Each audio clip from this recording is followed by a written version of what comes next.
அனைவருக்கும் அஸ்ஸலாமு அலைக்கும் வரஹ்மத்துல்லாஹி வபரகாத்துஹு. ஏக இறைவனின் அமைதியும் சமாதானமும் என்றென்றும் உங்கள் அனைவர் மீதும் நின்று நிலவட்டுமாக, ஆமீன். இன்று நம்ம பார்க்க போகிறது மணத்தக்காளி கீரை சாப்பிடுவதனால என்னென்ன பலன்கள், அதை எப்படி செய்து சாப்பிடுவது சிறந்தது என்ற வீடியோவை தான் உங்களுக்கு நான் பதிவு செய்ய போகிறேன். மணத்தக்காளி கீரையை பறித்து அலசி அழகான முறையில் பளபளவென்று வைத்திருக்கிறேன். அதில் பக்கத்தில் அடுப்பில் சட்டியை வைத்து தேங்காய் எண்ணெயை ஊற்றி, நான் இப்போ தேங்காய் எண்ணெய் தான் சமைக்கிறேன். இந்த பாருங்கள், பெராஷூட் தேங்காய் எண்ணெய் சமையலுக்காக உள்ளது. இங்கே கல்ஃப் மார்க்கெட்டில் கிடைக்கிது. என்ன மாஷா அல்லாஹ். இதில் ஜீரகம், பெருஞ்சீரகம், வெந்தயம், மல்லி போடாமல் விட்டுட்டேன். ஆமாம், மல்லி ஒரு 10-15 மல்லி, ஆமாம் இதை போடணும், மறந்துட்டேன். அப்புறம் ஒரு 11 மிளகு போட்டாச்சு. என்ன கருஞ்சீரகத்தில் ஒரு 15 போட்டு, வெங்காயம், பச்சை மிளகா, பூண்டு நறுக்கி போட்டு வதக்கிக்கிட்டு இருக்கேன். பார்த்தீங்களா? ஆமாம். இப்போ என்ன செய்ய போகிறேன்னா, இதை வதக்கி முடிச்சுட்டு மாஷா அல்லாஹ் நல்லா வதங்கின பிறகு அரிசி களைஞ்ச தண்ணி வச்சுருக்கேன் பாருங்கள். அரிசியை போட்டு 3 தடவை களைஞ்சி ஊற்றிட்டேன். 4வது தண்ணியை பிடிச்சி வச்சுருக்கேன். இப்போ இதை ஒரு பிசைஞ்சோம்னா நல்லா வெள்ளையாக வரும். அரிசி வெள்ளையாகிடுச்சா, அப்போ தண்ணி ஒரு மங்கலான ஒயிட் கலர் கிடைக்கும். அதை எடுத்து அதில் ஊற்றி விட்ற வேண்டியது தான். தேவையான உப்பை போட்டு கொஞ்சம் மஞ்சளை போட்டு, என்ன நல்லா வெந்து கீரையை எடுத்து அது உள்ளே போட்டோன்னா நல்லா கீரையை வதக்கிட்டு, தண்ணியிலே வதக்கணும். கீரையை வதங்கின பிறகு இந்த தண்ணியை எடுத்து ஊற்றிடணும். அதுக்கப்புறம் நல்லா கொதித்து வெந்த பிறகு தேங்காய் பால் அரைச்சி வச்சுருக்கேன் பாருங்கள். புளிஞ்சி எடுத்தாலும் சரி, அப்படியே போட்டாலும் சரி, செம்ம ருசியாக இருக்கும். அப்படியே சுடுத்தோத்த அதில் போட்டு, என்ன நீங்கள் இதுக்கு தொட்டுக்க முட்டை பொரிச்சிக்கலாம், அப்பளம் பொரிச்சிக்கலாம், என்ன அல்லது கோழி பொரிச்சிக்கலாம், மட்டன், சிக்கன் எது வேணுமோ வச்சுக்கலாம். ஆனால் அதெல்லாம் இல்லாமல் திங்கிறது நல்லது. ஏன்? இது வயிற்றில் இருக்கிற புண்ணு, வாய் புண்ணு, இதையெல்லாம் ஆற்றக்கூடியது. உடலில் இருக்கக்கூடிய பிரச்சனைகள் தீர்க்கக்கூடியது, இரும்பு சத்துக்குரியது, சளியை முறித்து நமக்கு ஆரோக்கியத்தை கொடுக்கக்கூடிய அற்புதமான கீரை இந்த கீரை.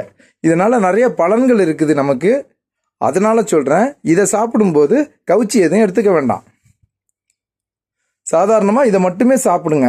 தொட்டுக்கைக்கு அப்பளம், இல்லை முறுக்கு வத்தை, இல்லைன்னா வத்தல் ஏதாவது வாங்கி வச்சு சாப்பிடுங்க. இதை சாப்பிட்டு முடிச்சுட்டு ஒரு 3 மணி நேரத்துக்கு வேறு எந்த உணவும் எடுக்காதீங்க. ஏன்னா அது போய் உள்ளே போய் அதனுடைய வேலையை செய்ய ஆரம்பிக்கும். புண்ணுகள்லாம் ஆற்றிடும். வயிற்றில் இருக்கிற புண்ணு, வாயில் இருக்கிற புண்ணு, தொண்டையில் இருக்கிற புண்ணு, இதெல்லாம் ஆற்றி அது சீரடைகிற வரைக்கும் நீங்கள் வேறு எதுவும் உணவு எடுக்கக்கூடாது. தண்ணி குடித்ததோடு நிறுத்திக்கணும். அதுக்கப்புறம் ஒரு 4 மணி நேரம் சென்று ஒரு டீ சாப்பிடுங்க, ஒரு பால் சாப்பிடுங்க, என்ன வேணுமோ சாப்பிடுங்க.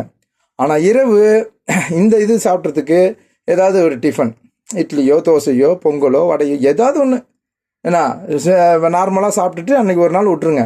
மக்கா நாள் என்ன வேணுமோ சாப்பிடுங்க. சிக்கன், மட்டன் வாங்கி சாப்பிடுங்க. ஒரு நாளைக்கு 24 மணி நேரம் உடலுக்கு இந்த கீரையை கொடுத்தீங்கன்னாக்கா மிக மிக மிக மிக அருமையாக இருக்கும். எல்லா விஷயத்தையும் சொல்லிட்டேன். அதனால் திருப்பி நான் உங்களுக்கு அதை போட்டு இதை போட்டுன்னு வீடியோ காட்ட வேண்டியதுன்னு நினைக்கிறேன். இன்ஷா அல்லாஹ் செஞ்சு முடிச்சுட்டு சாப்பிடும்போது உங்களுக்கு இதனுடைய சாப்பிடும்போது மீதியை காட்டுறேன். இன்ஷா அல்லாஹ் பதிவை போடுறேன். இன்ஷா அல்லாஹ்.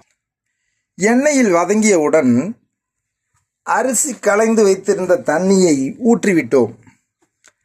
கீரையை எண்ணெயில் போட்டு வதக்கினோம். வதங்கிய பிறகு தண்ணியை ஊற்றியிருக்கிறோம். இப்பொழுது அழகிய முறையில் அதை கிண்டி கொண்டு இருக்கிறோம். அடுத்தபடியாக இப்போ நல்லா கொதித்த பிறகு தேங்காய் பால் ரெடியாக இருக்குது. நல்ல மைய அரைச்சிட்டேன். அதனால் நம்ம அதை புளிய வேண்டியதில்லை, அப்படியே ஊற்றிடலாம். இது நல்லா ஒரு கொதித்த உடனே இந்த தேங்காய் பாலை ஊற்றி அப்படியே அடுப்பை ஆஃப் பண்ணிவிட்டு மூடியை போட்டு வச்சிட வேண்டியதாங்க. ஆமுட்டு தாங்க.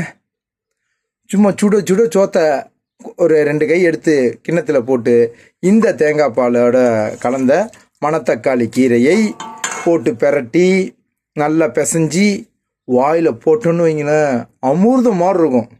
தொண்டையில் புண்ணு இருக்குது, இரும்பல் இருக்குது, வயிற்றில் புண்ணு இருக்குது, எல்லா பிரச்சனையும் தீரும். நல்லா சுட சுட. ஏன்னா கொஞ்சம் காரம் சேர்த்துக்கணும். அப்போ தான், அதாவது மிளகுத்தூள் போட்டுக்குங்க காரத்துக்கு. பச்சை மிளகா ஒரு 2 போட்டுக்குங்க. அதிகமாக பச்சை மிளகா சேர்க்காம மிளகு ஜீரகத்தை சேர்த்தாவே போதும், சூப்பராக இருக்கும். நான் மிளகு ஜீரகம் இது எல்லாமே முழுசாக போட்டு எண்ணெயிலே போட்டு வதக்கினேன். நீங்கள் டேஸ்ட்டு வேணும் அப்படின்னாக்கா இதில் லைட்டாக குழம்பு தூள் இருக்குல்ல, லேசாக ஒரு 1/2 ஸ்பூன் போட்டு விடுங்க, இன்னும் டேஸ்ட்டு ஏறும். அருமையான ரெசிபி, செஞ்சு சாப்பிட்டு பாருங்க, வேற லெவலில் இருக்கும். இன்னும் ருசியாக செய்யணுன்னாக்கா பருப்பு போட்டு செய்யலாம், வெறும் குழம்பு மாதிரி செய்யலாம். ஆனால் நான் இப்போ சாறு மாதிரி வச்சுருக்கிறது தேங்காய் பால் போட்டு சாப்பிட்றது. தேங்காய் பால் அவ்வளோ நல்லது, தாய்ப்பாலுக்கு ஈடானது. அதனால தான் தேங்காய் பாலில் நான் செஞ்சுருக்கேன்.